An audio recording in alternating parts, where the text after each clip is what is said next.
नमस्कार साथियों, welcome to my channel teaching study line. साथियों, आज 25 जनवरी 2023 का सीटेट पेपर कराएंगे और ये पेपर हिंदी का होने वाला है। तो चलिए दोस्तों, वीडियो को शुरू करते हैं। अगर आप चैनल पर पहली बार आएँ तो प्लीज़ चैनल को सब्सक्राइब कर लें और बेल आइकन को ऑन कर लें। वीडियो को बिना स्किप किए पूरा अंत तक जरूर देखें, क्योंकि ये वीडियो सभी के लिए बहुत महत्वपूर्ण होने वाली है।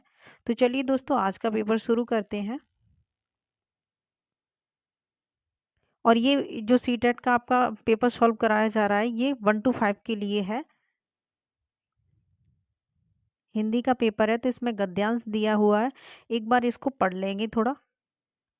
वहां मैं भीलों से मिला जो अपना दुखड़ा सुनानी दूर दूर से बड़ी संख्या में आई थी। मुझे बताया गया कि मक्का वहां की मुख्य फसल है जो पूरी तरह नष्ट हो गई है। इसका परिणाम है कि अभी से वहां अन्नाभाव की ऐसी स्थिति हो गई कि ये भील पत्तों और पेड़ों की छालों को खाकर गुजर बसर कर रहे हैं, उनके बीच कार्य कर रहे हैं। एक व्यक्ति ने मुझे बताया कि अब वे अपने मवेशी मारने लगे हैं। इसका मतलब हुआ, यदि अभी पेट भरने के लिए बड़े पैमाने पर ढोर डंगर नष्ट किए जाते हैं तो भारवाही पशुओं की कमी हो जाएगी, जिसका प्रभाव अगले मौसम की खेती पर भी पड़ेगा। मैं कुछ कार्यकर्ताओं से भी मिला जिन्होंने बताया कि पहाड़ी क्षेत्र की ठीक बाहर खुली जगह में, जहां अच्छी रबी उपज की उम्मीद थी, टिड्डियों ने आकर बहुत फसल बर्बाद कर दी। इसके ऊपर पाला पड़ा, जिससे और भी क्षति हो गई। तो देखते हैं इसके प्रश्न में क्या पूछा गया है। हमने गद्यांश को पढ़ लिया है। प्रश्न में पूछा गया है, गद्यांश के अनुसार भील अपने मवेशी क्यों मार रहे थे। ठीक है, इसके ऑप्शन पढ़ लेंगे। मवेशियों की संख्या अधिक हो गई थी, इसलिए मवेशी नियंत्रण से बाहर हो गए थे। फसलें खराब होने के कारण अनाज की कमी हो गई थी, इसलिए मवेशियों को मारना उनकी परंपरा है। तो इसका राइट आंसर क्या हो जाएगा कि उनके उनके खाने में क्या हो गई थी, कमी, क्योंकि अनाज को किसने नष्ट कर दिया था, टिड्डियों ने। तो फिर जब अनाज उनके लिए खाने के लिए नहीं बचा तो मवेशियों को क्या कर रहे थे, मार के खा रहे थे। तो फसलें खराब होने के कारण अनाज की कमी हो गई थी, इसलिए वो मवेशियों को मार रहे थे। तो इसका राइट आंसर ऑप्शन 3 हो जाएगा। 92 है, भारवाही पशु का अर्थ है। भारवाही पशु का क्या अर्थ है। तो भारवाही पशु का क्या अर्थ क्या हो जाएगा। भार में मतलब जो बोझ होता है उसे ढोने वाला। तो इसका राइट आंसर हो जाएगा भार ढोने वाले पशु। क्या हो जाएगा, भार ढोने वाले पशु। 93 है, पहाड़ी क्षेत्र के बाहर क्या घटना घटी। ऑप्शन देख लें। फसल सूख गई, टिड्डियों ने फसल नष्ट कर दी, फसल लहला रही थी, टिड्डियों ने घरों पर हमला कर दिया था। क्या टिड्डियों ने घरों पर हमला किया था, नहीं। फसल लहला रही थी, नहीं, ये भी गलत है। फसल सूख गई, ये भी नहीं हुआ। टिड्डियों ने फसल को क्या कर दिया था, नष्ट कर दिया था। अगला देखते हैं। 94, मवेशी न बचने पर क्या होता है। अगले मौसम की फसल के लिए पशु मिल जाते, अगले मौसम की फसल के लिए समय से जुताई व बुवाई न हो पाती, अगले मौसम की फसल सामान्य न होती, अगले मौसम की फसल अच्छी होती।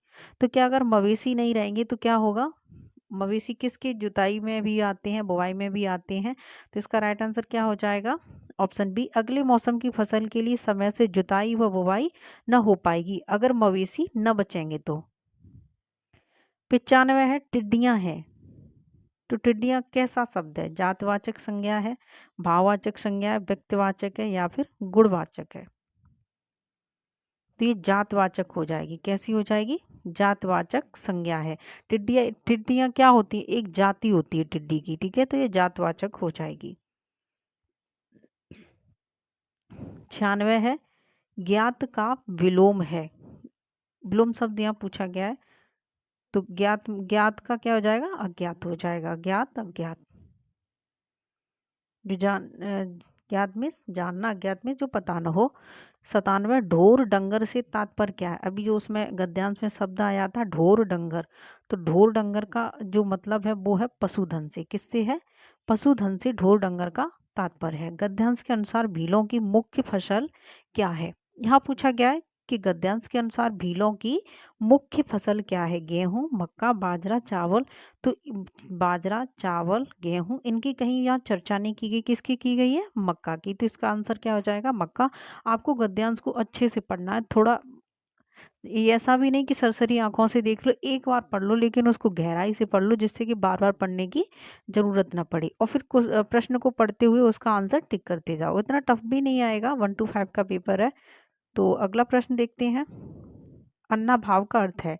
अब मुझे याद है कि मैंने अभी जब गद्यांश पढ़ा था तो उसमें अन्ना भाव भी आया था। तो अन्न का भाव, अन्न का अभाव, अन्न का भाव, या फिर अन्न का उत्पादन। तो इसका हो जाएगा अन्ना भाव, मिस हो जाएगा अन्न का अभाव। इसे तोड़ेंगे तो अन्न धन अभाव अन्ना भाव, ऐसी संधि बनेगी। तो अन्न का अभाव, अन्न की कमी। अगला प्रश्न देखते हैं। यहाँ पर भी एक पद्यांश दिया गया है, इसको पढ़ लो एक बार। असफलता एक चुनौती है, स्वीकार करो, क्या कमी रह गई देखो और सुधार करो, जब तक न सफल हो नींद चैन को त्यागो तुम, संघर्ष का मैदान छोड़ मत भागो तुम, कुछ किए बिना ही जय जयकार नहीं होती, कोशिश करने वालों की कभी हार नहीं होती। तो ये आपका एक पद्यांश दिया गया है। इसमें प्रश्न पूछा गया है, जब व्यक्ति असफल हो जाए तो क्या नहीं करना चाहिए? असफल व्यक्ति को क्या नहीं करना चाहिए? निरंतर प्रयास करना चाहिए, ये तो करना चाहिए तभी सफलता मिलेगी, तो ये तो सही है। लेकिन ये अब क्या पूछ रहा, क्या नहीं करना चाहिए? तो करना चाहिए। अपनी कमियों को जानना, हाँ ये भी जानना चाहिए, ये भी काम करना चाहिए। चैन से न बैठना। अगर कोई व्यक्ति असफल है तो क्या वो चैन से आराम से बैठे रहे कि चलो भैया हम तो असफल हो गए अब कोशिश नहीं करेंगे? तो ये भी सही है। और इस प्रश्न के अकॉर्डिंग ये तीनों गलत हैं, लेकिन बचा कौन सा? पहला, तो यही सही हो जाएगा। जब व्यक्ति असफल हो जाए तो उसे दूसरों की निंदा नहीं करनी चाहिए, ठीक है, बुराई नहीं करनी चाहिए, तो पहला सही होगा। 101 प्रश्न है, असफलता को अपनी हार नहीं मान लेनी चाहिए बल्कि पुनः प्रयास करना चाहिए, यह कथन कैसा है? असफलता को अपनी हार नहीं मान लेनी चाहिए। व्यक्ति अगर मेहनत करते करते असफल रह भी रहा है तो कहीं दूसरे की कमी नहीं है, वो भी कमी हमारी ही है। हमने कहीं अपनी मेहनत में कमी छोड़ी होगी, तो इसलिए हम असफल हैं। तो हमें अपनी हार मान के बैठ नहीं जाना चाहिए, थक नहीं जाना चाहिए, लगातार करते रहना चाहिए, ठीक है। तो ये कथन कैसा है? तो ये कथन पूर्णतः सत्य है या फिर असत्य है, या अप्रामाणिक है, या फिर अंशतः सत्य है? तो ये पूर्णतः सत्य है। तो इसका राइट आंसर ऑप्शन 3। आगे देखते हैं 103। हाँ 102 रह गया। किन व्यक्तियों की पराजय नहीं होती? किन व्यक्तियों की पराजय नहीं होती? जो संघर्ष करते हैं उनकी नहीं होती, जो जय जयकार करते हैं उनकी, जो दूसरों की कमियां देखते हैं, जो रात भर सोते नहीं है। तो क्या तुम रात भर नहीं सोओगे तो तुम्हारी हार नहीं होगी, पराजय नहीं होगी? ये भी गलत हो जाएगा। जो जय जयकार करते हैं दूसरों की या खुद की, ऐसा कुछ नहीं होता। जो दूसरों की कमियां देखते हैं उनकी कभी पराजय नहीं होती, मतलब हार नहीं होती, तो ये भी गलत है। जो संघर्ष करते हैं, जो हमेशा जिंदगी से, जीवन से लड़ते रहते हैं, तो उनकी कभी भी हार नहीं होती है, पराजय नहीं होती। 103 है, कविता में पराजय को विजय में परिवर्तित करने का क्या सूत्र बताया गया है? तो इसका सही जवाब क्या हो जाएगा? जब तक सफल न हो जाएं तब तक अन्न त्याग दो। क्या ऐसा है? हार चुकी हैं तो आप ये कसम खा लो कि जब तक मैं सफल न हो जाऊंगा तब तक अन्न को त्याग दूंगा। क्या ऐसा होता? नहीं, ऐसा करने से कभी कोई विजय प्राप्त नहीं कर सकता। दूसरा है, जब तक सफल न हो समस्त कार्य त्याग दो। जितने भी और कार्य हैं उनको त्याग दो, सिर्फ जो आपका मेन है उसी में लग जाओ। क्या ऐसा करने से आप सफल हो जाओगे? कभी नहीं, ये भी गलत है। जब तक सफल न हो जाए तब तक चैन से न बैठना। देखते हैं इसको, जब तक सफल न हो तब तक मैदान में न जाना। क्या ऐसा संभव है कि आप कहीं बाहर मत जाओ, एक ही कमरे में बैठे रहो, वहीं पढ़ते रहो, वहीं अपने टारगेट अचीव करने के लिए लगे रहो दिन रात? तो क्या हो जाएगा? नहीं, सारी चीज़ें ज़रूरत होती हैं लेकिन एक नियमित ढंग से करने पर आपको सफलता मिलेगी। तो ये भी आपका गलत हो जाएगा। बचा कौन सा? तीसरा ऑप्शन, यही राइट होगा। 104 देखते हैं, किस शब्द में उपसर्ग और प्रत्यय दोनों हैं? प्रत्यय आपके कहाँ लगते हैं? पीछे। उपसर्ग कहाँ लगते हैं? आगे। तो यहाँ पूछा गया किस शब्द में उपसर्ग और प्रत्यय दोनों हैं? सफलता, स्वीकार, असफलता, असफल। तो जो असफलता शब्द है इसमें उपसर्ग और प्रत्यय दोनों है। असफल इसमें यह, लेकिन पीछे नहीं है कुछ। तो असफलता में मतलब उपसर्ग और प्रत्यय दोनों हैं। आप एक बार और अच्छे से पढ़ के देखें तो आपको पता चल जाएगा। 105 है, सफल शब्द है प्रमाणवाचक विशेषण है, गुणवाचक है, सर्वनामिक है या फिर संख्यावाचक है? तो सफल शब्द कैसा है? क्या ये संख्यावाचक है? काउंटिंग हो रही है इससे? नहीं। सफलता एक क्या है? गुण है, व्यक्ति का गुण है। ठीक है, सफलता क्या है? व्यक्ति का एक गुण है कि वो सफल व्यक्ति है, तो उसका क्या है? एक क्वालिटी है उसकी, तो ये हो जाएगा गुणवाचक विशेषण। अगला देखते हैं, निम्नलिखित में से भाषा के बारे में कौन सा सही है? निम्नलिखित में से भाषा के बारे में कौन सा सही है? भाषा व्यवस्थाओं की व्यवस्था है, भाषा एक वैज्ञानिक व्यवस्था है, भाषा के लिए व्याकरण अनिवार्य है। व्याकरण अनिवार्य है क्या? व्याकरण आए तभी आपको मतलब भाषा सीखने को मिलेगी, नियम आए नहीं। प्रत्येक भाषा की एक लिपि होती है, ये भी नहीं होगा। जो इसके बारे में बिल्कुल सही है वो है भाषा व्यवस्थाओं की व्यवस्था है, ये वाला ऑप्शन सही होगा, भाषा व्यवस्थाओं की व्यवस्था है। अगला प्रश्न है, एक बालिका अक्षरों और ध्वनियों को इस प्रकार से उच्चारित करती है जिससे आभास होता है कि वह पढ़ने का प्रयास कर रही है, इसे किस रूप में जाना जाएगा? एक कोई बालिका है वो अक्षर या ध्वनियों को इस प्रकार से मतलब बोल रही है जिससे कि पता चलता है कि पढ़ने का प्रयास कर रही है। जैसे छोटा बच्चा होता है तो वो कुछ मतलब अच्छे से नहीं पढ़ पाता है, लेकिन कॉपी को या किताब को देखकर अपने आप से ही बोलने लगता है, तो हमें वहाँ महसूस होता है कि बच्चा पढ़ने की कोशिश कर रहा है या कुछ बोलने की कोशिश कर रहा है। भले ही वो बुक से ना रिलेट होके पढ़ रहा हो, लेकिन अपने आप से ही बोल रहा हो, तो वहाँ हम एक आइडिया लगाते हैं कि बच्चा पढ़ने की कोशिश कर रहा है या फिर बोलने की कोशिश कर रहा है। तो इसके ऑप्शन देखेंगे, कूट भाषा में बदलना जिसे हम एनकोडिंग कहते हैं, अर्थ ग्रहण करने के लिए पठन, कंठस्थ करना, कंठस्थ वाला कहीं आ जाए तो वो आपको गलत करना है, या फिर अर्थापन करना। तो आपको इसका सही जवाब हो जाएगा अर्थापन करना। एक ए वाला ऑप्शन मोस्टली सही होता है, संदर्भ रहित, और एक अर्थ वाला कूट भाषा में बदलना ये नहीं सही होगा। अर्थ ग्रहण करने के लिए मतलब वो छोटा बच्चा है, क्या अर्थ ग्रहण करने के लिए पड़ेगा? तो अर्थापन करना, डिकोडिंग कर रही है। ठीक है, अगला प्रश्न देखते हैं। कक्षा में द्वितीय भाषा का अध्यापन करते हुए एक अध्यापिका विद्यार्थी को अंतःक्रिया करने एवं एक दूसरे को समझाने की दृष्टि से अपनी घर की भाषाओं के प्रयोग की स्वतंत्रता देती है। जैसे एक बच्चा होता है, गांव का बच्चा है, तो उसकी गांव की एक भाषा अलग होती है जो मातृभाषा है, उसके घर में बोली जाने वाली भाषा है रोजमर्रा में। लेकिन जब वो विद्यालय या स्कूल जाता है तो वहाँ पर फिर उसकी दूसरी भाषा का प्रयोग किया जाता है। तो ऐसी अध्यापिका है, वो कह रही है कि आप अपनी मात जो कॉपी है या कोई भी अध्ययन करा रही है, अंतःक्रिया करा रही है, तो कह रही है कि एक दूसरे को समझाने की दृष्टि से अपने घर की भाषाओं का प्रयोग करो। एक दूसरे के जैसे उसके सहपाठी हों या साथी हों, तो बच्चों को बिठा दिया और कहा है कि आप अपनी घर की भाषा या मातृभाषा का प्रयोग करो और इन चीज़ों को पढ़ो। तो ये क्या हो जाएगा? यहाँ पर अध्यापिका किस युक्ति का प्रयोग कर रही है?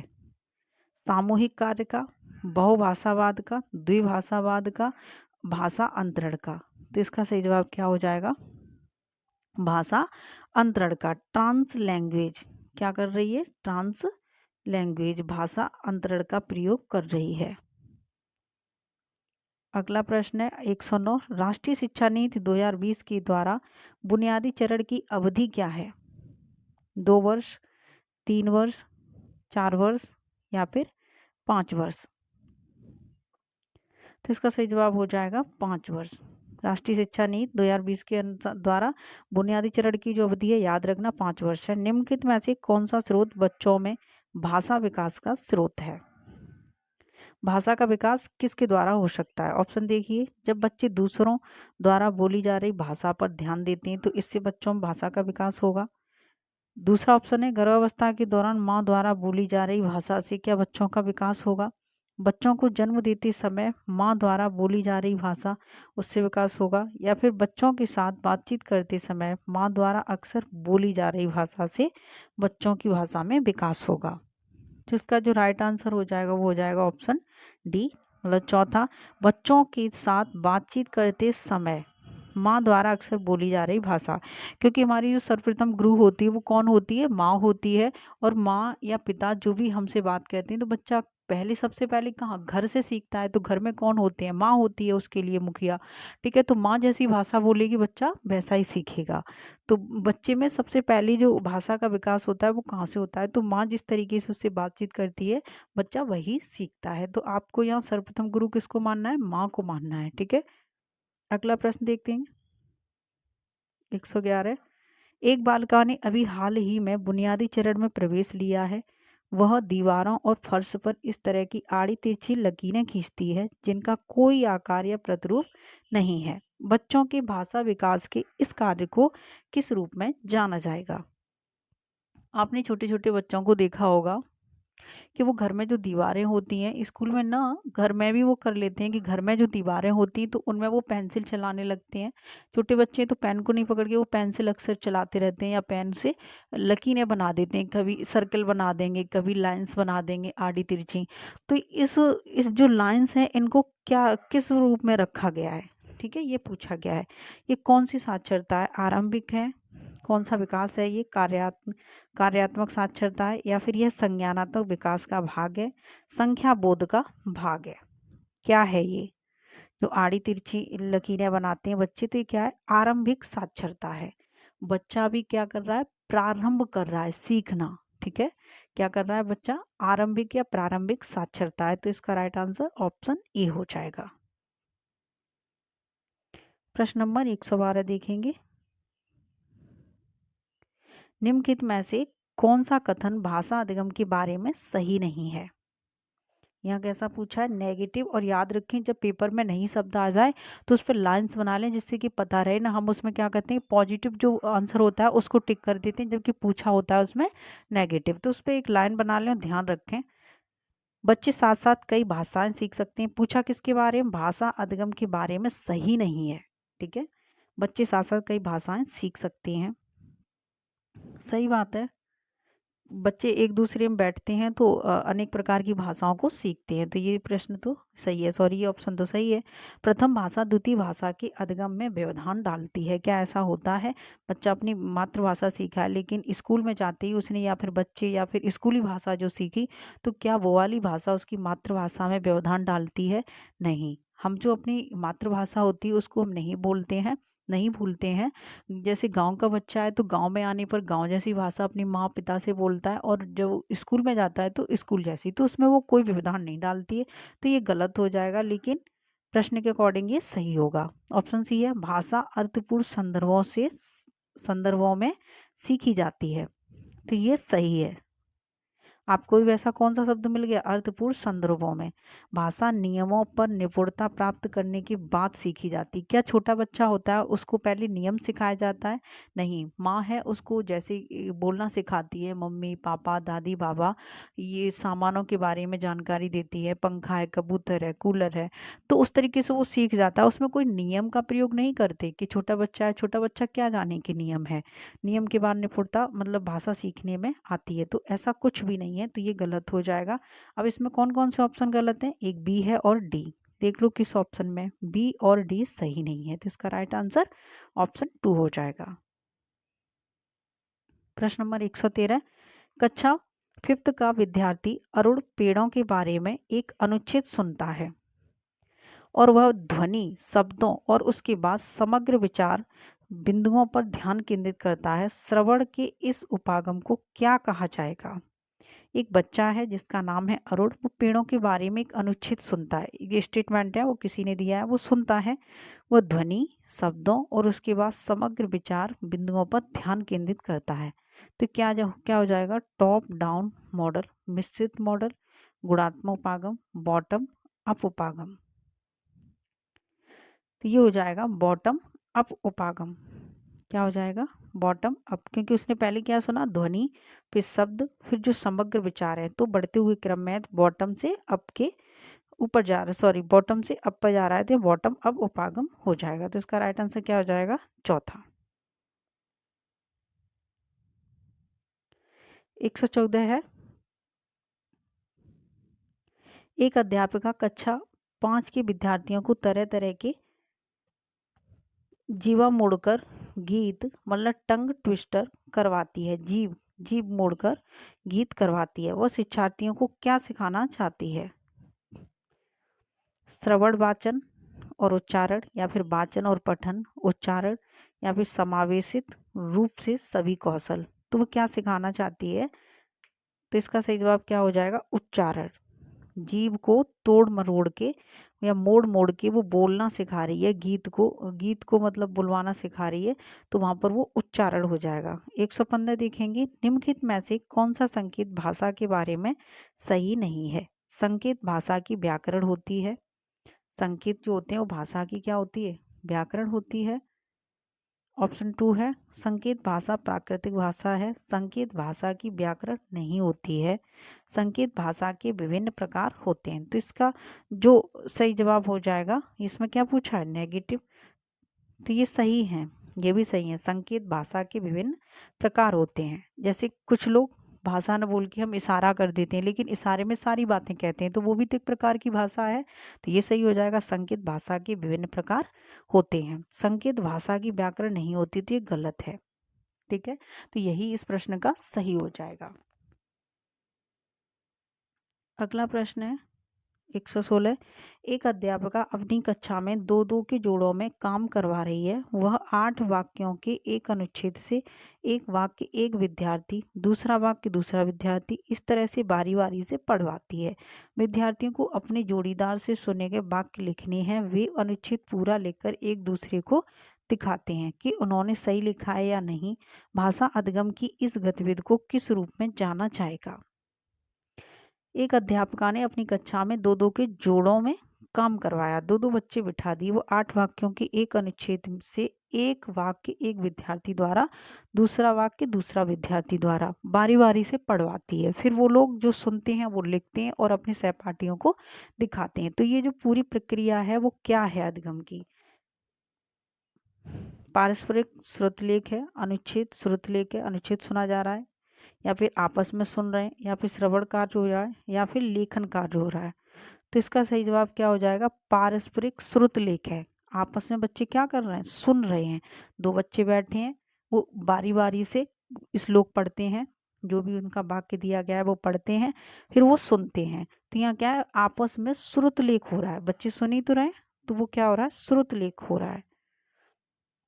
तो साथियों, आज की वीडियो में बस इतने ही प्रश्न है। फिर मिलते हैं अगली वीडियो में। आप सभी को कैसी लगी वीडियो हमें कमेंट करके ज़रूर बताया करें। तो चलिए साथियों, आज की वीडियो में बस इतना ही है। धन्यवाद साथियों।